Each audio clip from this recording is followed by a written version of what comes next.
أعوذ بالله من الشيطان الرجيم بسم الله الرحمن الرحيم وهو الذي يتوفاكم بالليل ويعلم ما جرحتم بالنهار ثم يبعثكم فيه ليقضى أجل مسمى ثم إليه مرجعكم ثم ينبئكم بما كنتم تعملون۔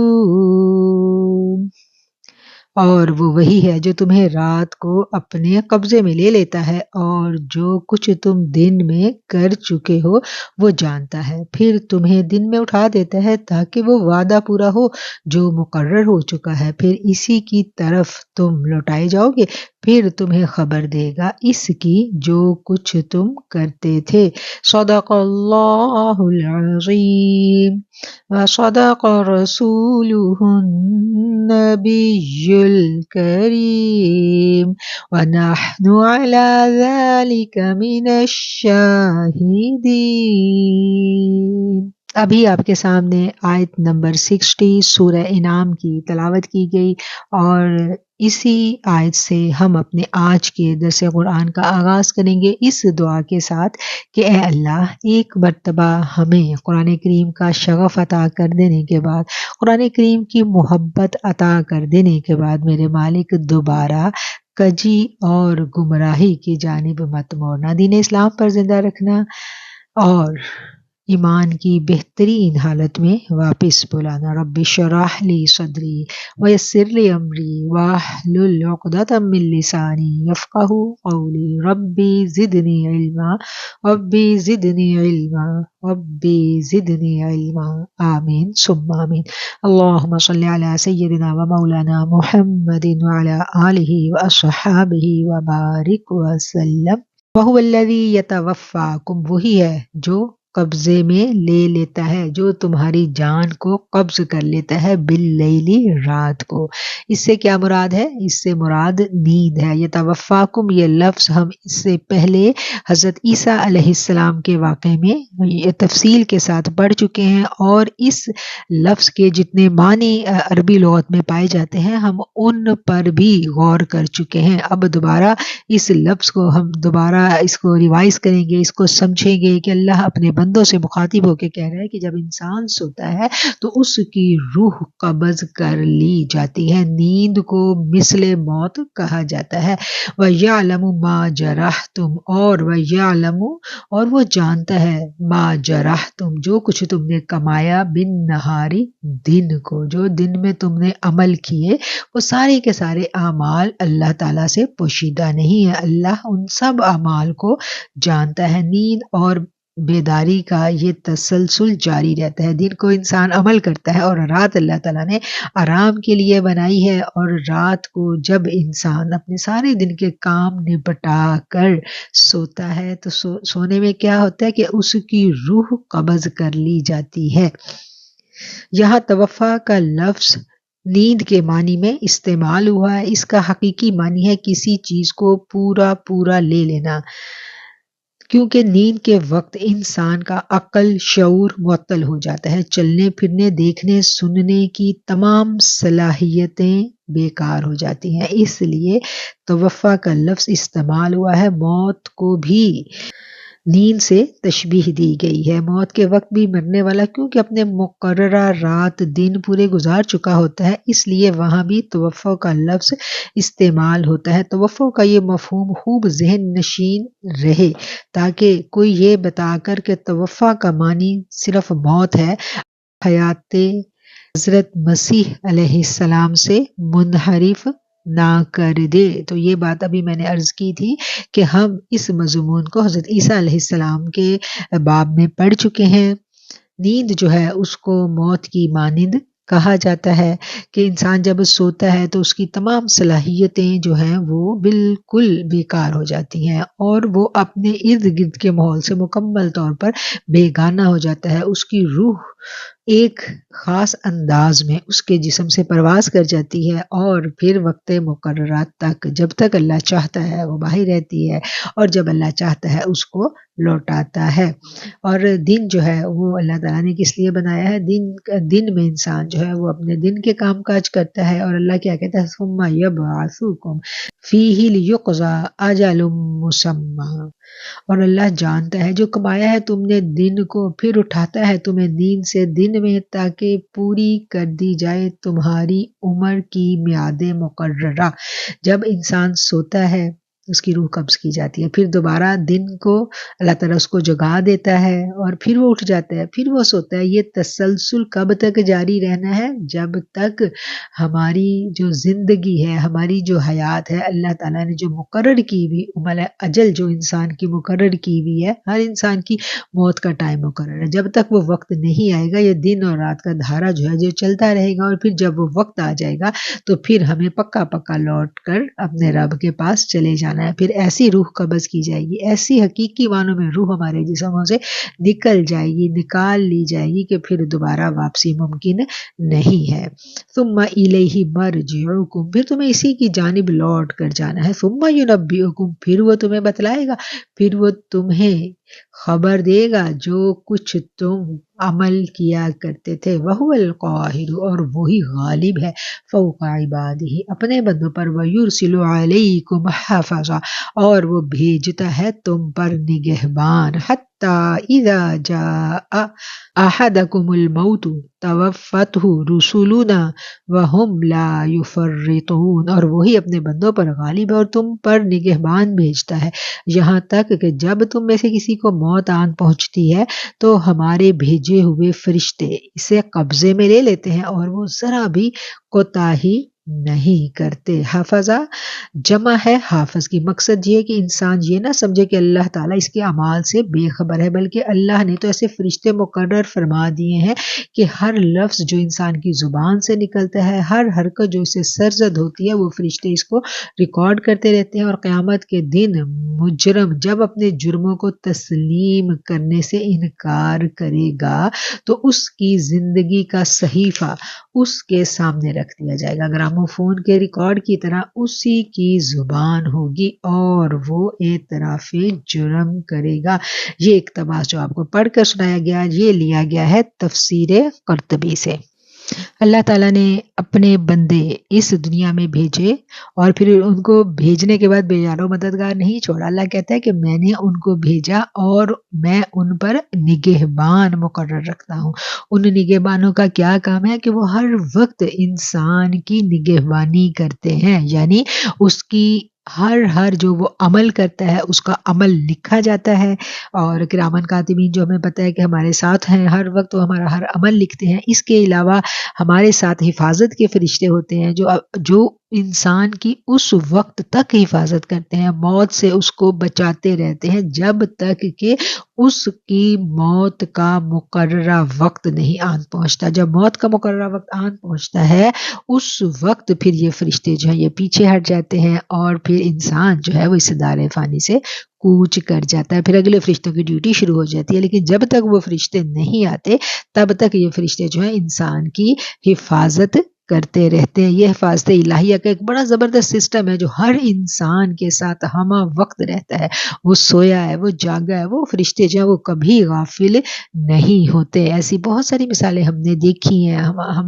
ہم سنتے بھی ہیں، ہمارے اپنے ساتھ بھی سم ٹائم ایسے واقعات ہوتے ہیں کہ ہم حیران رہ جاتے ہیں کہ مثلا سم ٹائم ہم دیکھتے ہیں کہ کوئی بہت برا ایکسیڈنٹ ہے جس میں کوئی بھی زندہ نہیں بچا، لیکن اللہ نے جس کی زندگی رکھی تھی اس کی حفاظت کے فرشتے جو تھے وہ اپنا کام پوری طرح بطریق احسن سر انجام دے گئے اور اس بندے کو بچا لیا گیا۔ اسی طرح بہت سارے واقعات ہم جب ارد گرد تدبر کریں، غور و فکر کریں تو ہمیں پتہ چلتا ہے کہ ایسے ایسے واقعات ہوتے ہیں کہ انسان کی عقل تصور ہی نہیں کر سکتی کہ کوئی ان حالات میں سے زندہ بچ کر نکل سکتا ہے، تو اس بندے کی حیات ابھی باقی تھی تو اللہ تعالیٰ نے ایسا انتظام کیا کہ اس کو وہاں سے بچا لیا۔ تو یہی بات اس آیت میں بیان کی گئی ہے، وہی غالب ہے فوق عبادہ اپنے بندوں پر۔ غالب کا کیا مطلب ہے کہ وہ ان کی نہ صرف نگرانی کرنا بلکہ ان کو پوری طرح ان کی نگہداشت کرنا۔ اللہ تعالیٰ اپنے بندوں پر اس طرح غالب ہے کہ دل میں چھپے خیال سے لے کے ایک انگلی کی حرکت کے برابر بھی کوئی عمل رب سے پوشیدہ نہیں ہے۔ وہ اپنے تمام بندوں پر غالب ہے۔ یہ نہیں ہے کہ کوئی نیک بندہ ہے تو اللہ تعالیٰ اس کی طرف بڑا دھیان رکھ رہا ہے، اور جو نیک نہیں ہے تو وہ اپنے اعمال جو ہیں وہ اللہ سے کسی طریقے سے چھپا لے گا۔ امیر، غریب، نیک، بد، مجرم، صوفی، مولوی، ہر ایک کا ایک ایک عمل میرے رب کی نگاہ میں ہے، اور ہر ایک فرد کی حفاظت کا ایک ہی سسٹم ہے جو رب نے مقرر کیا ہوا ہے، اور ہر فرد کے اوپر اللہ نے نگران فرشتے، نگہبان فرشتے، کرامن کاتبین جو ہیں وہ مقرر کیے ہوتے ہیں۔ یہاں تک کہ جب آ جائے تم میں سے کسی کو موت تو قبض کر لیتے ہیں اس کی روح ہمارے بھیجے ہوئے فرشتے، اور وہ کوتاہی نہیں کرتے۔ جب موت کا وقت آ گیا تو فرشتے کا کیا کام ہے کہ فرشتے جو ہیں پھر وہ کوتاہی نہیں کرتے، پھر وہ بندہ نہیں بچ سکتا، بس اب اس کی اجل آ گئی تو اسے جانا ہی جانا ہے۔ ثم ردوا الی اللہ مولاہم الحق، پھر لوٹائے جائیں گے اللہ کی طرف جو ان کا حقیقی مالک ہے۔ کون لوٹائے جائیں گے؟ انسان لوٹائے جائیں گے اللہ کی طرف جو ان کا سچا اور حقیقی مالک ہے۔ الا لہ الحکم وہو اسرع الحاسبین، اسی کا حکم ہے اور وہ سب سے تیز حساب لینے والا ہے۔ ثم ردوا الی اللہ مولاہم الحق، پھر اللہ کی طرف پہنچائے جائیں گے جو ان کا سچا مالک ہے۔ خوب سن لو کہ فیصلہ اللہ ہی کا ہوگا اور وہ بہت جلد حساب لینے والا ہے۔ ہر فرد کو لوٹ کر اپنے رب کی طرف جانا ہے۔ وہ کہا جاتا ہے نا جب کوئی نقصان ہو جائے، کوئی دنیا سے چلا جائے تو ہمیں فوراً کون سی آیت پڑھنے کا حکم ہے کہ انا للہ و انا الیہ راجعون۔ ہر چیز اللہ ہی کے لیے ہے اور ہر ایک چیز نے لوٹ کر اللہ ہی کی طرف جانا ہے، چاہے وہ کوئی انسان ہو، کوئی جانور ہو، کوئی بھی ہو، جو اس دنیا میں آیا اس نے ایک مقررہ مدت کے بعد اپنے رب کے پاس واپس جانا ہے، اور جب واپس جانے کی بات آئی آیت کے پہلے حصے میں آئے ثم ردوا الی اللہ، تم لوٹائے جاؤ گے واپس اللہ کے پاس، مولاہم الحق، جو سچا مولا ہے تمہارا، جو حقیقی تمہارا مالک ہے۔ کس کی طرف سب نے لوٹائے جانا ہے؟ جو حقیقی مالک ہے۔ الا لہ الحکم، خبردار سنتے رہو، اسی کا حکم ہے۔ الا لہ الحکم، اور اس دن جب لوٹائے جائیں گے اور جب لوٹانے کے بعد سب اللہ کے آگے پیش ہوں گے تو اس دن کس کا حکم ہوگا؟ صرف اور صرف اللہ رب العالمین کا حکم ہوگا، اور وہ سب سے تیز حساب لینے والا ہے۔ اسرع الحاسبین، سب سے تیز حساب لینے والا ہے۔ قل، فرما دیجئے، من ینجیکم، کون نجات دیتا ہے تم کو، من ظلمات البر والبحر تدعونہ تضرعا وخفیۃ لئن انجانا من هذه لنکونن من الشاکرین، کہہ دیجئے تمہیں جنگل اور دریا کے اندھیروں سے کون بچاتا ہے جب اسے عاجزی سے اور چھپا کر پکارتے ہو کہ اگر ہمیں اس آفت سے تو بچا لے تو البتہ ہم شکر گزار کرنے والوں میں سے ہوں گے۔ یہاں سوالیہ انداز ہے رب العالمین کا۔ اللہ کیا کہہ رہا ہے؟ قل، رسول اللہ صلی اللہ علیہ وسلم سے اللہ مخاطب ہے اور ان سے کہلوایا جا رہا ہے کہ کہہ دیجئے، کس کو کہہ دیجئے؟ انسانوں کو کہلوایا جا رہا ہے۔ ہم دیکھتے ہیں کہ مکی زندگی میں اللہ کا یہ انداز ہے، یہ خاص مکی اسلوب ہے کہ رسول اللہ صلی اللہ علیہ وسلم کی زبانی بندوں تک پیغام پہنچ رہا ہے۔ پھر آگے جب ہم مدنی صورتیں پڑھتے ہیں تو ہم نے دیکھا نا پیچھے بھی جو مدنی صورتیں پڑھی تو اس میں اللہ بار بار کہتا ہے یا ایھا الذین آمنو، اے لوگو جو ایمان لے آئے ہو۔ اس وقت ایمان والوں سے ڈائریکٹ پھر اللہ باتیں کرتا ہے، تو یہاں رسول اللہ کے ذریعے جو ہے اللہ تعالیٰ ہم تک، بندوں تک، انسانوں تک بات پہنچاتا ہے کہ کہہ دیجئے تمہیں جنگل اور دریا کے اندھیروں سے کون بچاتا ہے۔ جب اسے عاجزی سے اور چھپا کر پکارتے ہو، یعنی جب انسان کہیں مصیبت میں مبتلا ہو جاتا ہے، رستہ بھٹک جاتا ہے۔ پرانے زمانے میں تو لوگ دریاؤں میں سفر کرتے تھے، سمندروں میں سفر کرتے تھے، اور پھر جب ان کی کشتیاں ہچکولے کھانے لگتی تھی، مصیبت میں وہ لوگ پھنس جاتے تھے، دریا طوفان آ جاتا تھا، تو اس وقت وہ پھر اپنے بتوں کو نہیں پکارتے تھے، اس وقت وہ صرف اللہ کو پکارتے تھے۔ پھر اللہ کہتا اس وقت کون ہے؟ اس وقت میں ہی ہوں جو تمہیں وہاں سے نکالتا ہوں۔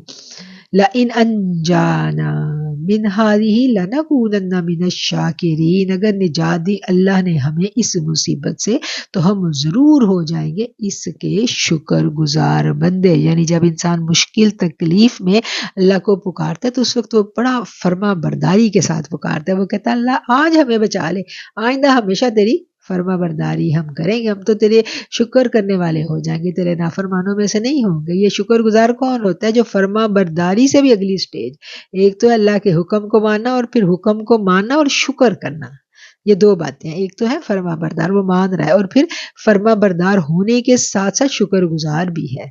مطلب کہ اللہ تعالیٰ کہتے ہیں نا کہ میرے شکر گزار بندے جو ہیں وہ کم ہیں، کم لوگ ہیں جو اللہ کا شکر ادا کریں، ورنہ فرما برداری 5 نمازیں تو پڑھنی آسان ہے، زکوٰۃ بھی انسان دے لیتا ہے، لیکن شکوے ختم نہیں ہوتے ہمارے، اللہ سے شکایتیں ختم نہیں ہوتی، اور یہ شکوے شکایتیں جو ہے نا ہمیں بچپن سے لے کے بڑھاپے تک ساری یاد ہوتی ہے، ساری فلاں وقت فلاں نے ہمارے ساتھ ایسا برا کیا، اس بات پہ اللہ سے شکوہ، اس بات پہ شکوہ۔ تو جو بڑے اعلیٰ ایمان کے درجے پر پہنچتے ہیں نا وہ پھر بے نیاز ہو جاتے ہیں، ان کے دلوں کو اللہ بے نیاز کر دیتا ہے مخلوق سے، مخلوق کے رویوں سے، پھر ان کو پرواہ ہی نہیں ہوتی، پھر ان کو پرواہ ہوتی ہے تو اپنے رب کی ہوتی ہے، اور پھر جب رب کی پرواہ ہوتی ہے تو وہ بڑا ہی شکر کرتے ہیں کہ اللہ تیرا شکر ہے کہ تو ہمارے ساتھ ہے، کہ تو نے کبھی ہمیں چھوڑا نہیں، زندگی میں جتنی بھی مشکلات آئیں ہم ان میں سے گزر گئے، کیوں؟ کیونکہ تو ہمارے ساتھ تھا۔ تو یہ کن کا رویہ ہے؟ شکر گزاری کا، یہ اعلیٰ ایمان والوں کا رویہ ہے کہ جو اللہ کے شکر گزار ہوتے ہیں۔ اللہ کہتا ہے کہ یہ لوگ پھر ایسے پکارتے ہیں جب مصیبتوں میں پھنستے ہیں کہ اے اللہ اگر تو نے ہمیں نجات دے دی تو ہم ضرور ہو جائیں گے لَنَكُونَنَّ مِنَ الشَّاكِرِينَ، شکر گزاروں میں سے۔ قُلِ اللَّهُ يُنَجِّيكُم مِّنْهَا وَمِن كُلِّ كَرْبٍ ثُمَّ أَنتُمْ تُشْرِكُونَ، کہہ دیجئے اللہ تمہیں اس سے اور ہر سختی سے بچاتا ہے، تم پھر بھی شرک کرتے ہو۔ قُلْ هُوَ الْقَادِرُ، وہی ہے جو قدرت رکھتا ہے، عَلَىٰ أَن يَبْعَثَ عَلَيْكُمْ عَذَابًا مِّن فَوْقِكُمْ أَوْ مِن تَحْتِ أَرْجُلِكُمْ أَوْ يَلْبِسَكُمْ شِيَعًا وَيُذِيقَ بَعْضَكُمْ بَأْسَ بَعْضٍ انظُرْ كَيْفَ نُصَرِّفُ الْآيَاتِ لَعَلَّهُمْ يَفْقَهُونَ، کہہ دیجئے وہ اس پر قدرت رکھتا ہے کہ تم پر عذاب اوپر سے بھیجے یا تمہارے پاؤں کے نیچے سے، یا تمہیں مختلف فرقوں میں ٹکڑے ٹکڑے کر کے ایک دوسرے سے لڑائی کا مزہ چکھا دے۔ دیکھو ہم کس طرح مختلف طریقوں سے دلائل بیان کرتے ہیں تاکہ وہ سمجھ جائیں۔ آیت بڑی اہم ہے، اس آیت پر جب ہم غور کرتے ہیں تو اس میں اللہ تعالیٰ نے اپنے بندوں کو بتایا ہے کہ میری ناراضگی کی کون سی نشانیاں ہیں، کہ یعنی جب میں ناراض ہوتا ہوں تو اس طریقے سے تم پر عذاب آتا ہے۔ یہ اللہ نے اپنے عذاب کی قسمیں بتائی ہیں کہ فرمائیے، قل فرما دیجئے، هو القادر، وہ قادر ہے، عَلَىٰ أَن يَبْعَثَ عَلَيْكُمْ، اس پر کہ بھیجے تم پر عذاب۔ کون قادر ہے؟ اللہ قادر ہے اس بات پر کہ وہ تم پر عذاب نازل کر دے، من فوقکم، اوپر سے عذاب آئے، او من تحت ارجلکم، یا تمہارے پاؤں کے نیچے سے عذاب آئے۔ اوپر سے عذاب آنا کیا ہے اور پاؤں کے نیچے سے عذاب آنا کیا ہے؟ اس کو ہم دیکھتے ہیں کہ قل هو قادر، فرما دیجئے وہی قدرت رکھنے والا ہے۔ کس بات پر قدرت رکھنے والا ہے؟ اس بات پر کہ تم پر عذاب بھیجے تمہارے اوپر سے، یا تم پر عذاب بھیجے تمہارے پاؤں کے نیچے سے۔ اوپر سے کون سا عذاب بھیجتا ہے اللہ؟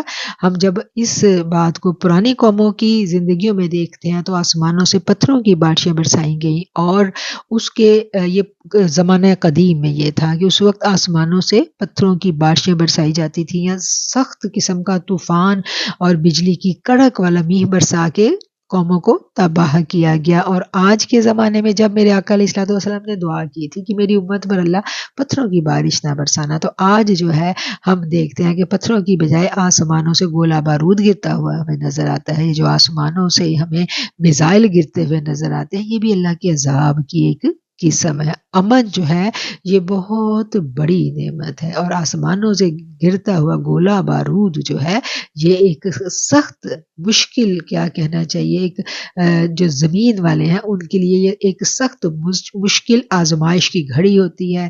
اور اس کے علاوہ جو ہے پاؤں کے نیچے سے عذاب آنا، یعنی زمین کے اندر سے عذاب ابلنا۔ زمین کے اندر سے کیسے عذاب آتا ہے اس کے بارے میں ہم دیکھتے ہیں کہ جو زمانہ قدیم میں جو تھا کس طرح سے حضرت نوح کے اوپر عذاب آیا ان کی بستی میں، اور سمندر ابل پڑے، کیسے پانی کا عذاب آیا۔ پھر اس کے علاوہ آج کے دور میں ہم دیکھتے ہیں کہ بارودی سرنگیں جو ہے وہ بھی اسی ضمن میں ہے کہ زمین پھٹتی ہے، اسی میں سے گولہ بارود جو ہے وہ نکلتا ہے اور انسانوں کو ہڑپ کر جاتا ہے۔ پھر اس کے علاوہ اگلی جو قسم عذاب کی آئی گئی ہے، او یلبسکم شیعا ویذیق بعضکم بأس بعض، تمہیں مختلف گروہوں میں اللہ تعالی تقسیم کر دے اور پھر چکھائے تم میں سے بعض کو شدت دوسروں کی۔ یعنی یہ جو ایک گروہ بندی ہے، فرقہ بندی ہے، گروہوں میں بٹ کر آپس میں لڑنا جھگڑنا، یہ بھی اللہ کے عذاب کی ایک قسم ہے۔ آپس میں سلوک، اتفاق، پیار محبت کا نہ ہونا، یہ بھی اللہ کے عذاب کی ایک قسم ہے۔ اس ضمن میں سعد بن ابی وقاص رضی اللہ تعالیٰ عنہ سے روایت ہے کہ نبی کریم صلی اللہ علیہ وسلم نے فرمایا، میں نے اپنے رب سے 3 دعائیں کی تھیں۔ حضرت سعد بن ابی وقاص رضی اللہ تعالیٰ عنہ سے روایت ہے کہ نبی کریم صلی اللہ علیہ وسلم نے فرمایا، میں نے اپنے رب سے 3 دعائیں کی۔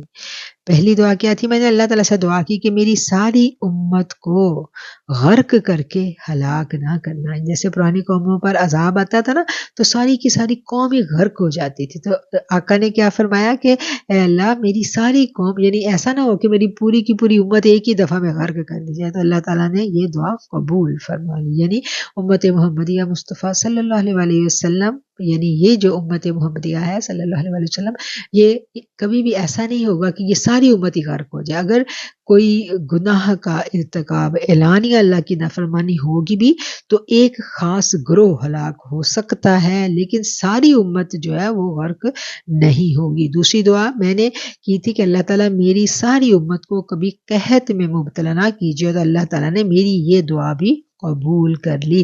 یعنی ایک علاقے میں، ایک خطے میں تو قحط آ سکتا ہے، لیکن پوری امت کبھی بھی قحط میں مبتلا نہیں ہوگی۔ تیسری دعا میں نے کی تھی کہ میری امت کو آپس میں اختلاف اور انتشار سے، یعنی کہ فرقہ بندی سے اے اللہ بچا لیجیے۔ تو اللہ تعالیٰ نے میری یہ دعا قبول نہیں فرمائی۔ یہ حدیث ہے جی، جس کو مسلم نے روایت کیا ہے باب الفتن میں، اور یہ بڑی سخت حدیث ہے۔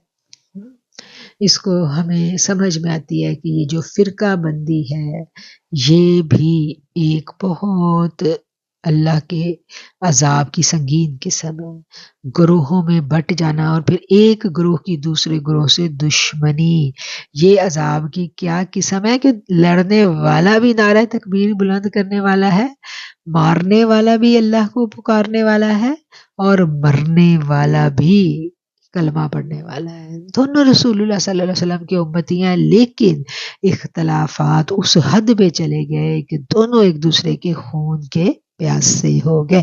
یہ تو ہو گئی قوموں کی بات، اور پھر گھروں میں ہم دیکھتے ہیں کہ گھروں میں نا اتفاقی ہونا، شوہر اور بیوی کا ہم مزاج نہ ہونا، شوہر اور بیوی دونوں میں پیار اور محبت نہ ہو، دونوں کے مزاج نہ ملتے ہوں تو کمپرومائز کی صورت نکل سکتی ہے اگر اللہ کی مدد شامل حال ہو۔ ضروری نہیں ہے کہ تمام کپلز بڑے آئیڈیل ہوں، بہت سارے لوگ ایسے ہوتے ہیں جن کا مزاج ایک دوسرے سے نہیں ملتا، لیکن دونوں احسن طریقے سے اپنی زندگی اللہ کی فرما برداری میں رہتے ہوئے اپنی حدود کا تعین کرتے ہوئے گزار لیتے ہیں۔ لیکن لیکن کیا ہوتا ہے کہ سم ٹائم بڑی محبتوں کی شادیاں ہوتی ہیں اور ان میں سارا ٹائم گھروں میں دنگا فساد لڑائی جھگڑا.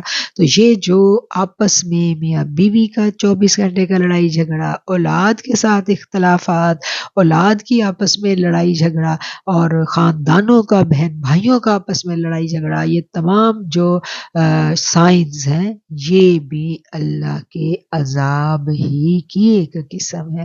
محبتوں کا گہوارہ اگر گھر ہو تو وہ دنیا میں جنت ہے، اور اگر گھروں میں اختلافات ہوں، گھروں میں لڑائی جھگڑا ہو، سگے خون کے رشتے ایک دوسرے کی جان کے پیاسے بن جائیں، میاں بیوی جن کو ایک دوسرے کا لباس کہا گیا وہ لباس ہی کانٹے دار بن جائے، تو پھر زندگی جو ہے وہ عذاب سے کم نہیں ہوتی. انظر، دیکھو، کیف نصرف الآیات، کس طرح ہم بیان کرتے ہیں آیات کو، لعلکم یفقہون، تاکہ یہ لوگ حقیقت کو سمجھ لیں. اللہ کہتا ہے کہ میں باتیں کھول کھول کر بیان کرتا ہوں تاکہ تم لوگ حقیقت کو جان لو، تمہیں سمجھ آ جائے کہ اللہ تعالیٰ تم سے کیا چاہتا ہے. یہ اللہ کا انداز ہے. اللہ کہتا ہے میں کھول کھول کر بیان کرتا ہوں تاکہ تمہیں سمجھ آ جائے. وَكَذَّبَ بِهِ قَوْمُكَ وَهُوَ الْحَقُّ قُل لَّسْتُ عَلَيْكُمْ بِوَكِيلٍ، اور آپ کی قوم نے اسے جھٹلایا ہے حالانکہ وہ حق ہے. کہہ دیجئے میں تمہارا ذمہ دار نہیں بنایا گیا. لِكُلِّ نَبَإٍ مُسْتَقَرٌّ وَسَوْفَ تَعْلَمُونَ، ہر خبر کے ظاہر ہونے کا ایک وقت مقرر ہے اور تم جلد ہی جان لو گے. نبی کریم صلی اللہ علیہ وآلہ وسلم کو اللہ تعالیٰ مخاطب ہو کے کہہ رہا ہے کہ آپ کی جو قوم ہے نا اس نے آپ کو جھٹلایا، حالانکہ آپ جو بات لے کر آئے ہیں وہ حق سچ ہے. قرآن سچی کتاب ہے، آپ سچے نبی ہیں، لیکن یہ لوگ آپ کو جھٹلاتے ہیں. اور آپ ان سے کہہ دیجئے لست علیکم بوکیل، کہ تم جو مطلب نافرمانی کر رہے ہو، جھٹلا رہے ہو مجھے، میں اس پر تمہارا ذمہ دار نہیں ہوں. لِكُلِّ نَبَإٍ، ہر ایک خبر کو ایک وقت مقرر ہے اور عنقریب تم جان لو گے. ہر ایک خبر کا ایک وقت مقرر ہے. اس کا کیا مطلب ہے کہ اس خبر کے ظہور ہونے کا، مکمل ہونے کا ایک مقررہ وقت ہے. کیسے؟ جیسے کہ کفار جو ہیں وہ خیال کیا کرتے تھے کہ نبی کریم صلی اللہ علیہ وآلہ وسلم عذاب کی جو دھمکیاں ہمیں دیتے ہیں اس کی کوئی حقیقت نہیں ہے، یہ محض ڈراوا ہے. اللہ تعالیٰ فرماتے ہیں تم یوں ہی جلدی میں چاہ رہے ہو، میرے علم ازلی میں ہر چیز کے لیے وقت مقرر ہے اور ہر چیز اپنے وقت پر ظہور پذیر ہو جائے گی اور تم اس وقت خود بخود اس کو جان لو گے. ہر چیز جو ہے اپنے وقت مقررہ پر ظہور پذیر ہوگی. کیسے؟ جو نبی کریم صلی اللہ علیہ وآلہ وسلم جب ان کو دعوت حق دیتے تھے اور کہتے تھے نا اگر تم اللہ کی بات نہیں مانو گے، بتوں کی پوجا نہیں کرو گے، اللہ کے ساتھ بتوں کو شریک ٹھہرانا بند نہیں کرو گے تو اللہ کی ناراضگی آئے گی، اللہ کا عذاب آئے گا. جیسے پرانی قوموں کے قصے ان کو سنا کر ساری باتیں بتائی جاتی تھی تو وہ کیا آگے سے جواب دیتے تھے کہ اگر آپ سچے ہیں تو ہمارے اوپر عذاب لا کے دکھائیں. تو اللہ کہتا ہے عذاب جو ہے نا اس کے لیے میں نے وقت مقرر کیا. ہر کام کا ایک وقت مقرر ہے، وہ تمہارے کہنے سے نہیں آنا، وہ اپنے مقررہ وقت پر ہی آنا ہے. وَإِذَا رَأَيْتَ الَّذِينَ يَخُوضُونَ فِي آيَاتِنَا فَأَعْرِضْ عَنْهُمْ حَتَّى يَخُوضُوا فِي حَدِيثٍ غَيْرِهِ وَإِمَّا يُنْسِيَنَّكَ الشَّيْطَانُ فَلَا تَقْعُدْ بَعْدَ الذِّكْرَى مَعَ الْقَوْمِ الظَّالِمِينَ. اور جب آپ ان لوگوں کو دیکھیں جو ہماری آیتوں میں جھگڑتے ہیں تو ان سے الگ ہو جائیں یہاں تک کہ کسی اور بات میں بحث کرنے لگے، اور اگر آپ کو شیطان بھلا دے تو یاد آ جانے کے بعد ظلم کرنے والے لوگوں کے پاس مت بیٹھیے. اب یہ والی جو آیت ہے یہ بھی بڑی امپورٹنٹ آیت ہے، اور اس آیت میں جو صحبت ہے اس کے بارے میں ہمیں بتایا گیا ہے. وَإِذَا رَأَيْتَ الَّذِينَ، اور جب تم دیکھو ان لوگوں کو جو ہماری آیتوں کے بارے میں جھگڑتے ہیں.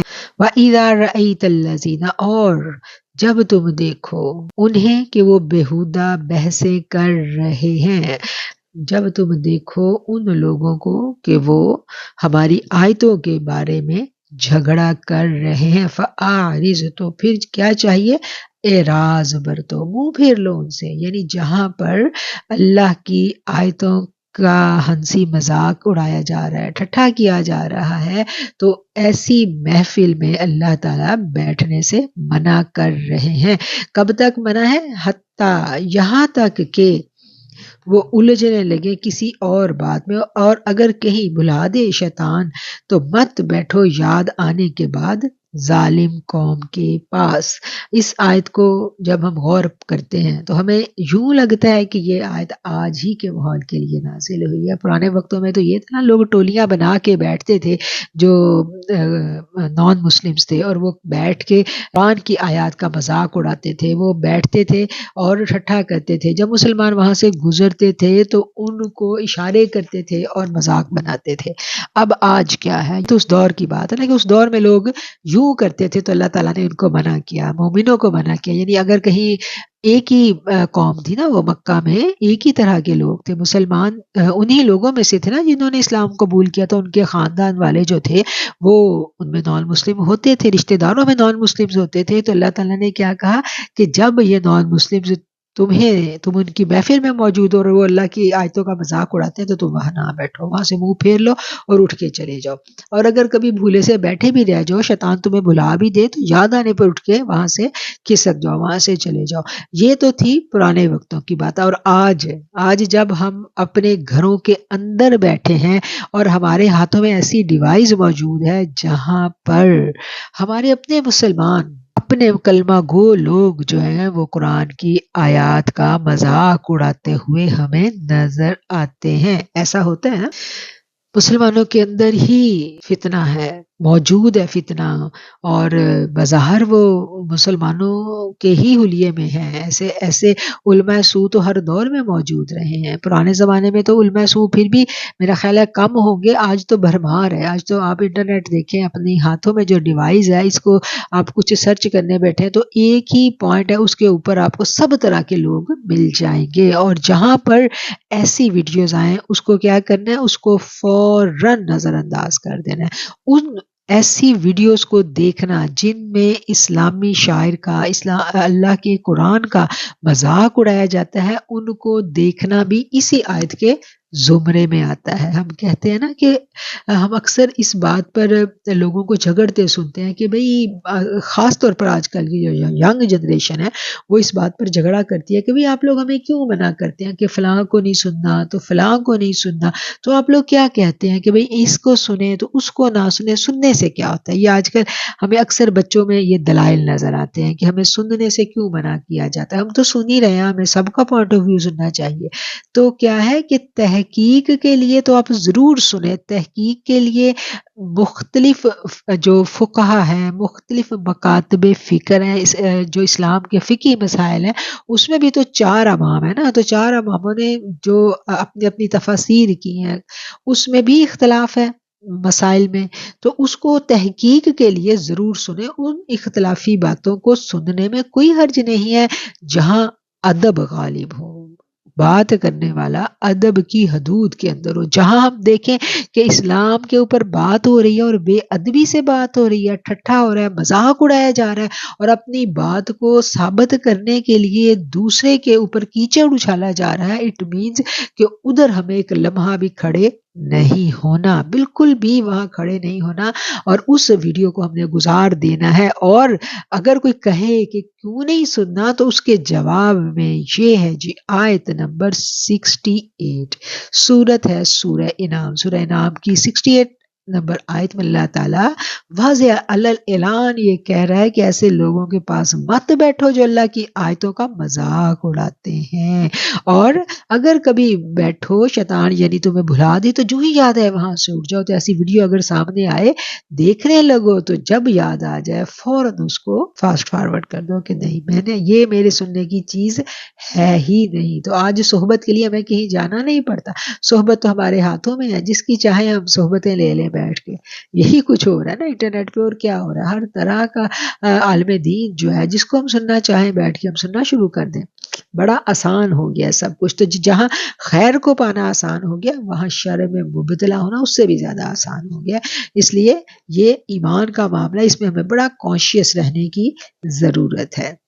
وما على الذين يتقون من حسابهم من شيء ولكن ذكرى لعلهم يتقون.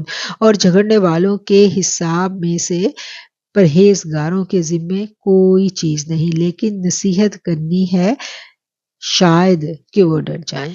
وما علی الذین یتقون، وما اور نہیں ہے علی الذین ان لوگوں پر جنہوں نے تقوی اختیار کیا، من حسابہم ان کافروں کے حساب سے، من شیء کچھ بوجھ، ولیکن ذکر البتہ پرہیزگاروں پر نصیحت کرنا فرض ہے کہ شاید وہ باز آ جائیں. پہلے دشمنان دین کی صحبت اور ہم نشینی سے روکا گیا. یعنی پچھلی آیت میں ہم دیکھتے ہیں کہ وہ لوگ جو اللہ کی آیتوں کا مذاق اڑاتے ہیں ان کی صحبت سے اللہ تعالیٰ نے اعلان منع کر دیا کہ ایسے لوگوں کے پاس بھی نہیں بیٹھنا. اب اس سے اگلی آیت میں اللہ تعالیٰ فرما رہے ہیں کہ اگر مجبوراً تمہیں ان کے پاس بیٹھنا پڑے تو ان کی لغو گوئی کا محاسبہ تم سے نہیں ہوگا. یعنی اگر مجبوراً کوئی ایسی صحبت ہمیں اختیار کرنی پڑ جاتی ہے، کسی وجہ سے ہمیں ایسے لوگوں کے پاس بیٹھنا پڑ جاتا ہے، یا پھر اگر ہم ویڈیو کی بات کریں تو ہم کسی ایسی پبلک پلیس پر موجود ہیں جہاں پر وہ ویڈیو چل رہی ہے اور ہمیں مجبوراً سننی پڑ رہی ہے، تو اللہ کہتا ہے پھر اس کا تم سے محاسبہ نہیں ہوگا اور خود ہی اس کے ذمہ دار اور اس کے لیے جواب دہ ہوں گے. یعنی وہ جو کر رہے ہیں پھر ان کے اوپر ہی ان کا گناہ ہے، تمہارے اوپر اس کا گناہ نہیں ہے کیونکہ تمہاری کوئی ول اس میں شامل نہیں تھی. ہاں تمہیں چاہیے کہ شائستگی اور سلیقے سے انہیں دعوت اسلام دیتے رہو.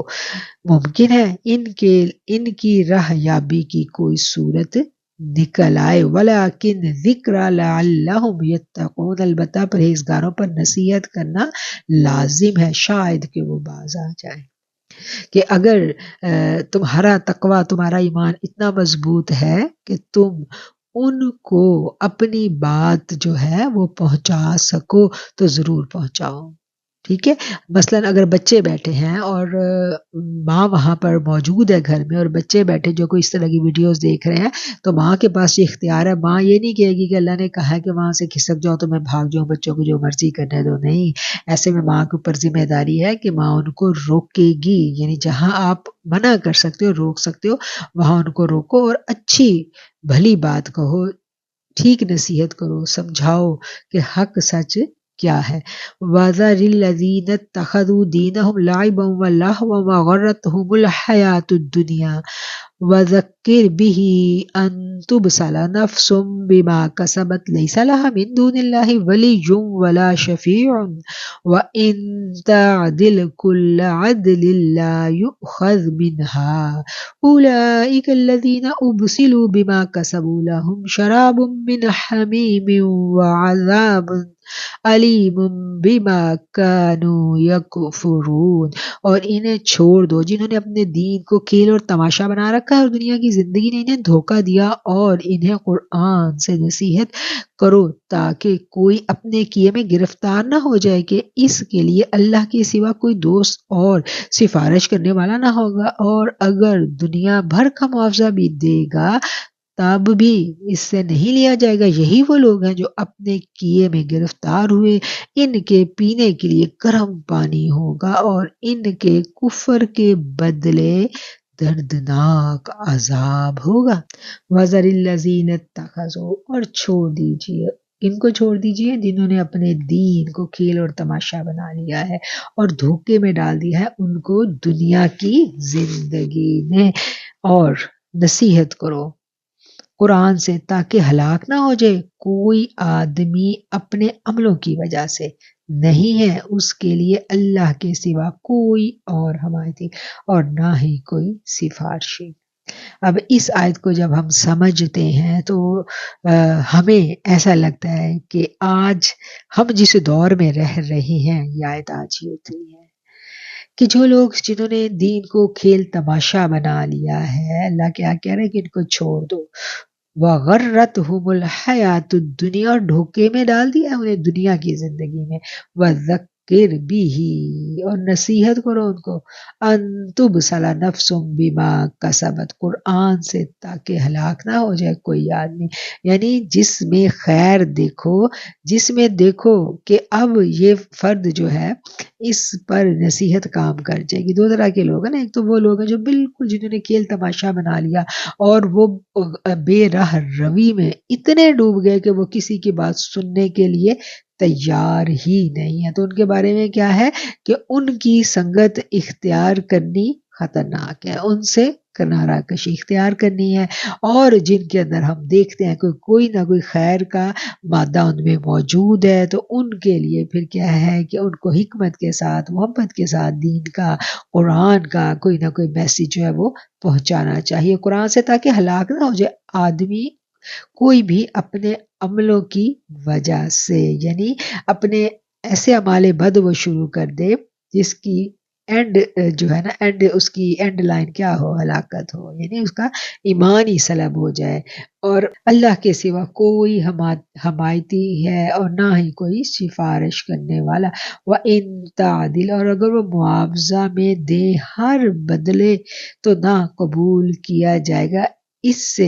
یہی وہ لوگ ہیں جو ہلاک کیے جائیں گے اپنے کرتوتوں کی وجہ سے، اور ان کے لیے پینے کو کھولتا ہوا پانی ہے اور دردناک عذاب ہے. بد نصیب ہیں وہ لوگ جنہوں نے دین کو کھیل اور تماشا بنا لیا، اور سنجیدگی اور متانت سے اس دین کو انہوں نے سمجھنے کی کوشش ہی نہیں کی. طلب حق کا شوق ہی دل میں نہیں رکھتے. یعنی جو حق کی طلب کا شوق رکھے گا، ہدایت اسی کو پہنچنی ہے. جو ہدایت کا طلبگار ہے، ہدایت اسی کو پہنچنی ہے. اور جو مذاق اڑانے والا ہے، دین کے ساتھ ٹھٹھا کرنے والا ہے، اس کے بارے میں اللہ نے کیا کہا کہ اس کو اس کے حال پر چھوڑ دو. دنیا کی عیش و عشرت اور ساز و سامان نے اسے بدمست اور مدہوش کر دیا ہے. اس سے یہ توقع نہیں ہے کہ یہ دعوت اسلام کو قبول کر لے، لیکن اس کا یہ مطلب ہرگز نہیں کہ نصیحت کرنا ہی چھوڑ دیا جائے، بلکہ انہیں قرآن حکیم کی آیات پڑھ پڑھ کر سناتے رہنا چاہیے. شاید عذاب الہی سے بچنے کی کوئی صورت نکل آئے. اور جس نے چشم ہوش نہ کھولی اور باطل کی حمایت میں سرگرم رہا، اور جس نے ہوش کے ناخن نہ لیے اور وہ اپنی ہی دھن میں مست رہا، تو قیامت کے دن اس کی نجات کی کوئی صورت نہیں ہوگی. یہ معاشرے میں عام ہمیں یہ نظر آتا ہے کہ دو طرح کے لوگ ہیں. ایک وہ لوگ ہیں جو بے راہ روی پر اتنے چلے کہ اب ان سے حق کو قبول کرنے کی استعداد ہی اللہ تعالیٰ نے چھین لی. پھر ان کے بارے میں اللہ کیا کہتا ہے کہ اللہ کہتا ہے کہ اب ان کے اوپر تم نصیحت کرو نہ کرو، یہ ان کے آگے کیا ہے کہ یہ اندھے ہیں، ان کو کچھ نہیں سمجھ آنی. اور دوسری طرح کے وہ کون سے لوگ ہیں جن کے اندر حق کو قبول کرنے کی استعداد موجود ہے. وہ وقتی طور پر اگر گمراہی کی روش پر چل بھی رہے ہیں تو ان کے لیے پھر ایمان والوں کی ذمہ داری ہے کہ ان کے لیے وہ کوشش کریں، محنت کریں، اور کسی نہ کسی طرح ان کو راہ راست پر لانے کی کوشش کریں.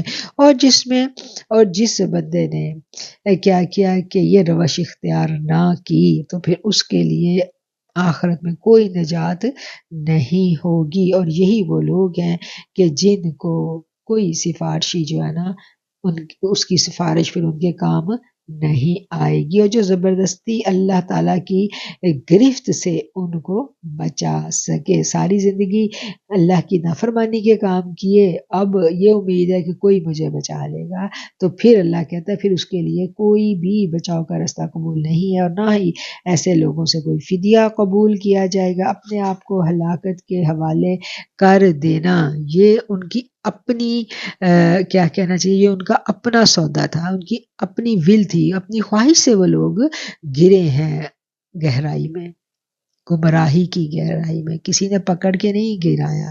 ہدایت اور گمراہی یہ دونوں انسان کے اپنے اختیار میں. کوئی چاہے، کوشش کرے، دل میں نیک جذبہ رکھے تو اس کو ضرور ہدایت کا رستہ مل جاتا ہے. اور جو کوئی دل سے کوشش نہیں کرتا، نہ اس کی خواہش ہے نہ وہ کوشش کرتا ہے، تو پھر اس کے لیے کوئی ہدایت کا رستہ نہیں ہے۔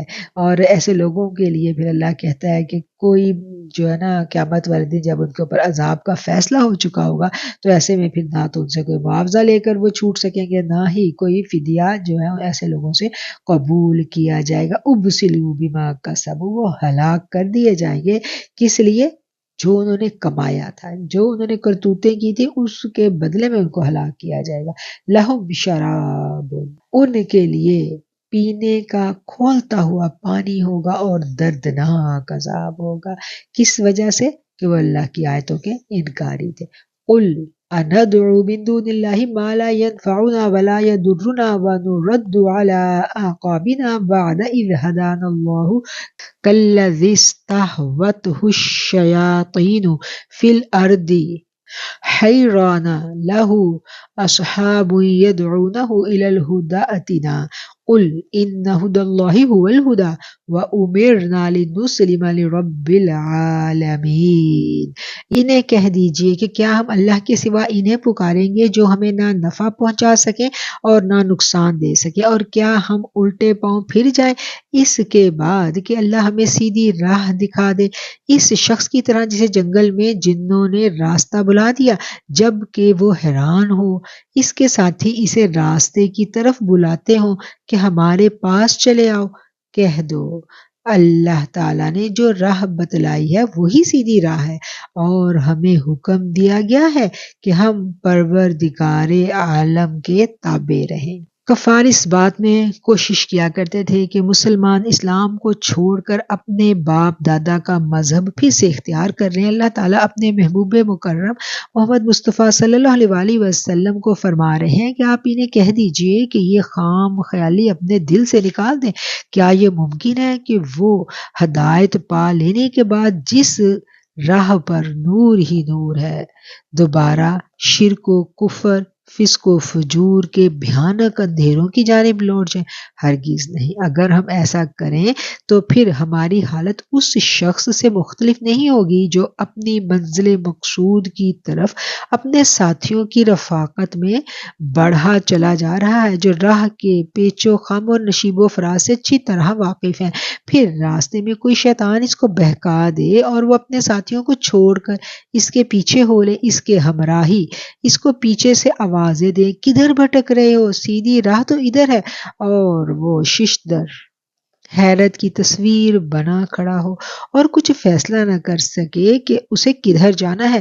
اے کفار، تمہاری یہ توقع ابس ہے کہ ہم دولت یقین سے مالا مال ہونے کے بعد شک اور گمان کے بھنور میں کود پڑیں گے۔ یہ اقتباس علامہ قرطبی کی تفسیر سے ہم نے لیا ہے، یعنی شیطان نے جس کی نفسانی خواہش کو مزین اور آراستہ کر دیا ہو اور وہ اس پر فریفتہ ہو چکا ہو، اور عبادت کے لائق تمہارے یہ بے بس پتھر کے بت نہیں ہے بلکہ وہ ذات یکتا ہے جو عبادت کے لائق ہے، اور جس کا ذکر قرآن کی ان آیات میں موجود ہے۔ اس کی کوئی تخلیق بے مقصد نہیں ہے۔ جو شخص ہدایت کو پا لیتا ہے پھر وہ صراط مستقیم کی طرف گامزن ہو جاتا ہے اور پھر رستہ بھٹک جاتا ہے۔ اس کی مثال یہاں بیان کی گئی ہے کہ وہ اپنے ساتھیوں کے ہمراہ دین کو پہچاننے کے بعد چل پڑا۔ دین میں یہ بڑا خوبصورت ایک انداز ہے کہ جب کوئی شخص اسلام کو قبول کر لیتا ہے تو پھر وہ ایک خاص کمیونٹی کا حصہ بن جاتا ہے، مسلم کمیونٹی۔ مسلم کمیونٹی کی سب سے بڑی خوبی کیا ہے کہ اس میں یکجہتی ہے، امت ایک دوسرے کا درد اپنے دل میں رکھتی ہے، امت ایک دوسرے کے لیے دعائیں کرتی ہے، ایک دوسرے کے لیے ہیلپ فل ہوتی ہے۔ اکٹھی 5 وقت مسجد میں اللہ نے کہا کہ تمام مسلمان 5 ٹائم اکٹھے ہو کے نماز ادا کرو تاکہ ایک دوسرے کے دکھ درد کے بارے میں تمہیں آگاہی حاصل ہو۔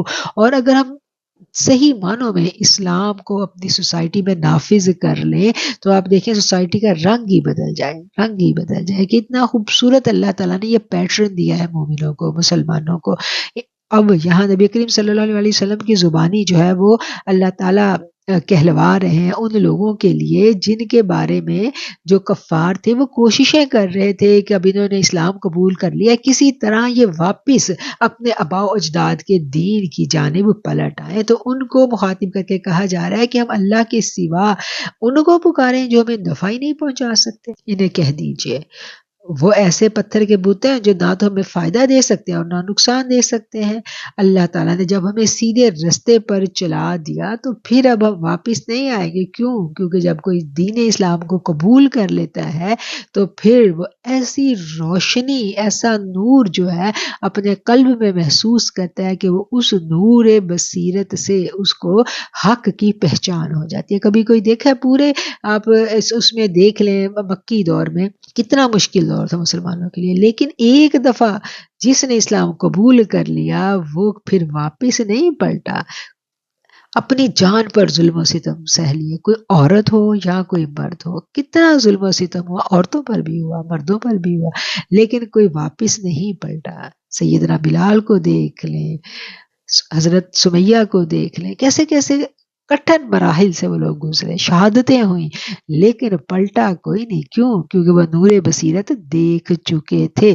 تو اسی کنڈیشن کو، انہی حالات میں یہ والی جو آیات ہیں یہ نازل ہو رہی ہیں، اور ان آیات میں وہ صورتحال جو ہے وہ واضح کر کے مسلمانوں کو بتائی جا رہی ہے۔ یہ صورتحال اگر ہم دیکھیں تو آج بھی ہے، آج بھی ایمان والوں کے پیچھے بڑے لٹیرے لگے ہوتے ہیں جو کسی نہ کسی طریقے سے اس کوشش میں ہوتے ہیں کہ یہ اپنا رستہ گم کر بیٹھے۔ آج ایمان والوں کے اندر ہی بھیس بدل کر ایسے لوگ شامل ہو جاتے ہیں کہ جو کیا کرتے ہیں، جو ان کا ایمان جو ہے نا وہ کسی نہ کسی طریقے سے چھیننے کی کوشش میں ہوتے ہیں۔ اور ایمان کیسے چھینا جاتا ہے؟ دلوں سے محبت رسول صلی اللہ علیہ وآلہ وسلم نکل جائے تو ایمان رخصت۔ تو سب سے پہلا جو وار کیا جاتا ہے وہ محبت رسول صلی اللہ علیہ وآلہ وسلم پر کیا جاتا ہے۔ اس لیے ایمان کی پہلی سیڑھی، مومن کا پہلا سبق ہی محبت ہے کہ وہ اپنے آقا سے محبت کرے۔ اس کے ایمان کے لیے شرط رکھ دی گئی کہ تم نے سب سے بڑھ کر اس ہستی کو پیار کرنا ہے تو تمہارا ایمان ہوگا۔ جب وہ ان کی محبت میں جائے گا تو آٹومیٹکلی اس کی نفس کی سرکشی جو ہے نا وہ آٹومیٹکلی دور ہونا شروع ہو جائے گی۔ اور یہاں بڑی خوبصورت مثال دی گئی ہے کہ اس شخص کی طرح جسے جنگل میں جنوں نے راستہ بھلا دیا اور وہ حیران ہو کہ اس کے ساتھی اسے راستے کی طرف بلاتے ہو کہ ہمارے پاس آ جاؤ۔ ہاں، سب اکٹھا ایک قافلہ جا رہا ہے، اس قافلے میں سے ایک فرد جو ہے اس کو اگر یہ جناتی مخلوق یہ مل جائے اور پھر وہ اس کو بھٹکا دے، اور اس کے ساتھی تو اس کو کہیں گے نا بھائی تم کدھر بھٹک رہے ہو، واپس آؤ۔ تو آج بھی ہمیں اس طرح کی بڑی مثالیں ملتی ہیں کہ بڑا اچھا ایک گروپ ہے، ایک کمیونٹی ہے، ایک ماحول ہے۔ گھر ہی میں دیکھ لیں، گھروں میں ہر فرد جو ہے جب اس کو شعور آتا ہے تو اپنی اپنی الگ جو ہے نا مسلک وہ اس کو اختیار کر کے ایک دوسرے کے ساتھ اختلافی بحث و مباحثے میں پڑھنا شروع ہو جاتا ہے۔ تو اصل چیز کیا ہے، بنیاد کیا ہے؟ ایک اللہ اور ایک رسول، بس اس کے علاوہ اور کچھ نہیں ہے۔ جو رسول اللہ صلی اللہ علیہ وسلم عطا کریں لے لو، اور جس سے وہ منع کریں اس سے منع ہو جاؤ۔ وَأَنْ أَقِيمُوا الصَّلَاةَ وَاتَّقُوهُ وَهُوَ الَّذِي إِلَيْهِ تُحْشَرُونَ، اور یہ کہ نماز قائم رکھو، اللہ سے ڈرتے رہو، وہی ہے جس کے سامنے تم سب اکٹھے کیے جاؤ گے۔ یہ مسلمانوں کو اب ہدایت کی جا رہی ہے کہ ایمان کو بچانے کے لیے کیا چیز ضروری ہے، تقوی اختیار کرو، تقوی اختیار کرو اور نماز کو قائم رکھو۔ وَأَنْ أَقِيمُوا الصَّلَاةَ، اور یہ کہ نماز کو قائم رکھو، اور تقوی، نماز اور تقوی دونوں کا اکٹھا ذکر آ گیا۔ اور نماز تو ہے لیکن تقوی نہیں ہے، تقوی ہے نماز نہیں ہے، یہ دونوں چیزیں لازم و ملزوم ہے، دونوں کا اکٹھے ذکر آیا اور اسی کی طرف تم سب اکٹھے کیے جاؤ گے۔ وَهُوَ الَّذِي خَلَقَ السَّمَاوَاتِ وَالْأَرْضَ بِالْحَقِّ وَيَوْمَ يَقُولُ كُن فَيَكُونُ قَوْلُهُ الْحَقُّ وَلَهُ الْمُلْكُ يَوْمَ يُنفَخُ فِي الصُّورِ عَالِمُ الْغَيْبِ وَالشَّهَادَةِ وَهُوَ الْحَكِيمُ الْخَبِيرُ، اور وہی ہے جس نے آسمانوں اور زمین کو ٹھیک طور پر بنایا ہے اور جس دن کہے گا کہ ہو جا تو وہ ہو جائے گا۔ اس کی بات سچی ہے، جس دن سور پھونکا جائے گا تو اسی کی بادشاہی ہوگی، چھپی اور ظاہر باتوں کا جاننے والا ہے اور وہی حکمت والا خبردار ہے۔ آیت ہے 73۔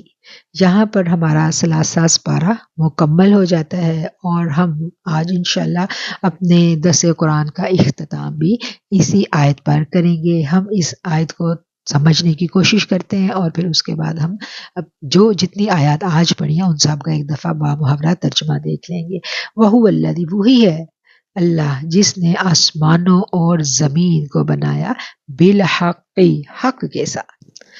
اللہ کی ذات ایک ہے، وہ واحد ہے، وہ یکتا ہے۔ اسی نے آسمان بنایا اور اسی نے زمین کو بنایا، اور والارض، اور بنایا زمین کو بالحق، حق کے ساتھ۔ وَيَوْمَ يَقُولُ كُن فَيَكُونُ، اور جس دن وہ کہے گا تو ہو جا تو بس وہ ہو جائے گی۔ وہ کون سا دن ہے جس دن کا ذکر کیا جا رہا ہے؟ قیامت کا دن ہے۔ وہ کہے گا تو ہو جا تو بس وہ ہو جائے گی، اسی کا فرمان حق ہے۔ قولہ الحق، اس کا فرمان حق ہے۔ وَلَهُ الْمُلْكُ، اور اسی کی حکومت ہوگی۔ کس دن حکومت ہوگی؟ جس دن سور پھونکا جائے گا، سور میں پھونک ماری جائے گی، اور وہ غیب کا جاننے والا ہے، ہر غیب کا علم اس کے پاس ہے اور ہر ظاہر چیز کے بارے میں بھی وہی جانتا ہے، اور وہ بڑی حکمت والا اور خبر رکھنے والا ہے۔ اللہ کی کبریائی کا ذکر۔ اللہ وہی ہے جس نے آسمانوں کو بنایا، جس نے زمین کو بنایا، اور پھر اللہ تعالیٰ جو چاہتا ہے اس کے بارے میں کیا حکم فرماتا ہے؟ ہو جا تو وہ ہو جاتا ہے۔ اس کی ہر بات حق ہے، اسی کی ہر بات سچ ہے۔ اور جس دن روز محشر برپا ہوگا تو اس دن کیا ہوگا؟ قیامت جب آئے گی تو اللہ تعالیٰ کے حکم سے فرشتہ جو ہے وہ سور میں پھونک مارے گا۔ وَلَهُ الْمُلْكُ يَوْمَ يُنفَخُ فِي الصُّورِ، وَلَهُ الْمُلْكُ، اور اسی کی حکومت ہوگی جس دن سور پھونکا جائے گا۔ عالم الغیب والشہادہ، عالم الغیبی، وہ جاننے والا ہے ہر غیب کا اور ہر ظاہر کا، وہ حکمت والا اور خبر رکھنے والا ہے۔ سور کو پھونکا جانا، اس کے بارے میں جب نبی کریم صلی اللہ علیہ وسلم سے سوال کیا گیا کہ ایک عرابی نے ایک دفعہ سوال کیا کہ یا رسول اللہ صلی اللہ علیہ وسلم یہ سور کیا ہے؟ آقا علیہ الصلوۃ والسلام سے جب سور کے بارے میں سوال کیا گیا تو میرے آقا نے فرمایا وہ ایک سینگ ہے جس میں پھونک ماری جائے گی۔ یہ ابو داؤد اور ترمذی کی حدیث ہے۔ اور کیا ہے کہ وہ فرشتہ جو ہے وہ اللہ کے حکم سے ہی اس میں پھونک مارے گا۔ ایک اور روایت ہم تک پہنچتی ہے، آقا علیہ الصلوۃ والسلام نے فرمایا میں کیسے آرام محسوس کر سکتا ہوں جب کہ سور والے فرشتے نے سور منہ میں لیا ہے اور اس کی پیشانی جھکی ہوئی ہے اور وہ انتظار میں ہے کہ کب اسے حکم ملے اور وہ اس میں پھونک مار دے۔ یہ ہے جی مسند احمد کی حدیث، یعنی وہ فرشتہ الرٹ کھڑا، بالکل تیار کھڑا ہے، اس کی پیشانی جھکی ہوئی، یعنی ایک باجے کی طرح، ایک سینگ کی طرح کی کوئی چیز ہے جو اس کے منہ میں ہے، اس نے پھر اس میں پھونک مارنی ہے، اور جو ہی وہ پھونک مارے گا یہ پوری کی پوری جو دنیا ہے اس میں قیامت برپا ہو جائے گی، روز محشر برپا ہو جائے گا۔ اور پھر اس کے بارے میں ہمیں ڈیٹیل کے ساتھ احادیث ملتی ہیں کہ کس طرح وہ ایک دفعہ پھونک ماری جائے گی کہ تمام جو لوگ ہیں، جتنی بھی حیات ہے وہ سب فنا ہو جائے گی، سب ختم ہو جائے گی، اور پھر دوسری دفعہ جب وہ پھونک مارے گا تو جو مردہ جسم ہے ان کو زندگی مل جائے گی، اور پھر سارے کے سارے لوگ دوبارہ حیات پا کر اپنے رب کی طرف دوڑے چلے جائیں گے۔ اللہ تعالیٰ ان سب کو اکٹھا کرے گا۔ اللہ کہتا ہے نا تحشرون، تم سب کو میں جمع کروں گا، پھر محشر برپا ہوگا، پھر سوال جواب ہوں گے، قیامت کی گھڑی آن پہنچے گی۔ تو اللہ تعالیٰ ہمیں قیامت والے دن آقا علیہ الصلوۃ والسلام کا ساتھ نصیب کرے۔ یا الہی، ہر جگہ تیری عطا کا ساتھ ہو، جب پڑے مشکل شہ مشکل کشا کا ساتھ ہو۔ یا الہی بھول جاؤں نزا کی تکلیف کو، شادی دیدار حسن مصطفیٰ کا ساتھ ہو۔ یا الہی جب زبانیں باہر آئیں پیاس سے، صاحب کوثر شہ جود و عطا کا ساتھ ہو۔ یا الہی گرمی محشر سے جب بھڑکے بدن، دامن محبوب کی ٹھنڈی ہوا کا ساتھ ہو۔ یا الہی نامہ اعمال جب کھلنے لگے، عیب پوش خلق ستار خطا کا ساتھ ہو۔ یا الہی جب بہیں آنکھیں حساب جرم میں، ان تبسم ریز ہونٹوں کی دعا کا ساتھ ہو۔ یا الہی ہر جگہ تیری عطا کا ساتھ ہو۔ یا الہی ہر جگہ تیری عطا کا ساتھ ہو۔ روز محشر ہمیں آقا علیہ الصلوۃ والسلام کا ساتھ مل جائے، ان کی شفاعت نصیب ہو جائے، اور اس دن ہمیں ان کی ستاری کی چادر میں پناہ مل جائے۔ آمین ثم آمین۔ ہم نے اپنا ثلاثہ پارہ مکمل کیا اور آیت نمبر 73 یہاں ہم اپنے آج کے درس قرآن کا اختتام کرتے ہیں۔ اب جتنی آیات آج پڑھی ان کو ایک دفعہ با محاورہ دیکھ لیتے ہیں۔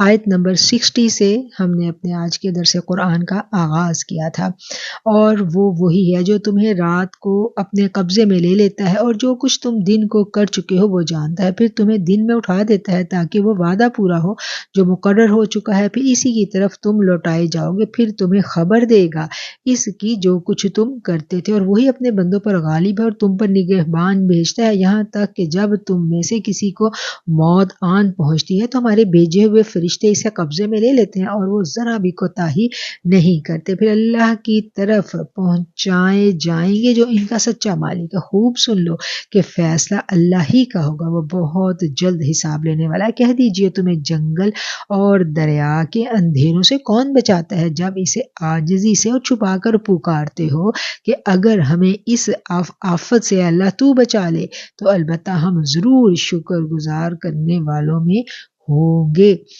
کہہ دیجئے اللہ تمہیں اس سے اور ہر سختی سے بچاتا ہے، تم پھر بھی شرک کرتے ہو۔ کہہ دیجئے وہ اس بات پر قادر ہے کہ تم پر عذاب اوپر سے بھیجے یا تمہارے پاؤں کے نیچے سے، یا تمہیں گروہوں میں بانٹ کر ایک دوسرے کی لڑائی کا مزہ چکھا دے۔ دیکھو ہم کس طرح مختلف طریقوں سے دلائل بیان کرتے ہیں تاکہ وہ سمجھ سکیں، اور آپ کی قوم نے اسے جھٹلایا ہے حالانکہ وہ حق ہے۔ کہہ دیجئے میں تمہارا ذمہ دار نہیں ہوں، ہر خبر کے ظاہر ہونے کا ایک وقت مقرر ہے اور عنقریب تم جان لو گے۔ اور جب آپ ان لوگوں کو دیکھیں جو ہماری آیتوں میں جھگڑتے ہیں تو ان سے الگ ہو جائیں، یہاں تک کہ کسی اور بات پر بحث کرنے لگے، اور اگر آپ کو شیطان وہاں بیٹھنا بلا دے تو یاد آ جانے پر ظالموں کے ساتھ مت بیٹھا کریں، اور جھگڑنے والوں کا حساب میں سے پرہیزگاروں کے ذمہ کوئی چیز نہیں، لیکن نصیحت کرنی ہے شاید کہ وہ ڈر جائیں۔ اور انہیں چھوڑ دیجئے جنہوں نے اپنے دین کو کھیل تماشا بنا رکھا ہے، اور دنیا کی زندگی نے انہیں دھوکہ دیا، اور انہیں چھوڑ دیں جنہوں نے اپنے دین کو کھیل اور تماشا بنا رکھا ہے، اور دنیا کی زندگی نے انہیں دھوکہ دیا ہے، اور انہیں قرآن سے نصیحت کریں تاکہ کوئی اپنے کیے میں گرفتار نہ ہو جائے کہ اس کے لیے اللہ کے سوا کوئی دوست اور سفارشی نہ ہوگا، اور اگر دنیا بھر کا معاوضہ بھی دے گا تب بھی اس سے نہیں لیا جائے گا۔ یہی وہ لوگ ہیں جو اپنے کیے میں گرفتار ہوئے، ان کے پینے کے لیے گرم پانی ہوگا اور ان کے کفر کے بدلے دردناک عذاب ہوگا۔ انہیں کہہ دیجئے کہ ہم اللہ کے سوا انہیں پکاریں جو ہمیں نفع نہیں پہنچا سکیں اور نہ نقصان دے سکیں، اور کیا ہم الٹے پاؤں پھر جائیں اس کے بعد کہ اللہ نے ہمیں سیدھی راہ دکھائی، اس شخص کی طرح جسے جنگل میں جنوں نے راستہ بلا دیا ہو، جبکہ وہ حیران ہو کہ اس کے ساتھی اسے راستے کی طرف بلاتے ہو کہ ہمارے پاس چلا۔ کہہ دو اللہ نے جو راہ بتائی ہے وہی سیدھی ہے، اور ہمیں حکم دیا گیا ہے کہ ہم اپنے پروردگار کے تابع رہیں، اور یہ کہ نماز قائم رکھو اور اللہ سے ڈرتے رہو۔ وہی ہے جس کے سامنے تم اکٹھے کیے جاؤ گے، وہی ہے جس نے آسمانوں اور زمین کو ٹھیک طور پر بنایا، اور جس دن کہے گا ہو جا تو وہ ہو جائے گا۔ اس کی بات سچی ہے، جس دن سور پھونکا جائے گا تو اسی کی بادشاہی ہوگی۔ چھپی ہوئی اور ظاہر باتوں کا وہی جاننے والا ہے، وہی حکمت والا بھی ہے اور خبردار بھی۔ صدق اللہ العظیم وصدق رسوله النبی الکریم ونحن علی ذالک من الشاہدین۔ جو قرآن کریم پڑھا، اے اللہ اس میں کوئی غلطی رہ گئی، الفاظ کی ادائیگی میں، سمجھنے میں، سمجھانے میں، بات کرنے میں، میرے مالک معاف کر دینا، درگزر کر دینا۔ قرآن کریم کو قبول کر لینا، جو پڑھا اس کو قبول کر لینا، کوتاہیاں غلطیاں معاف کر دینا، آمین ثم آمین۔ اللہم صلی علی محمد وعلی آل محمد واصحاب محمد وبارک وسلم۔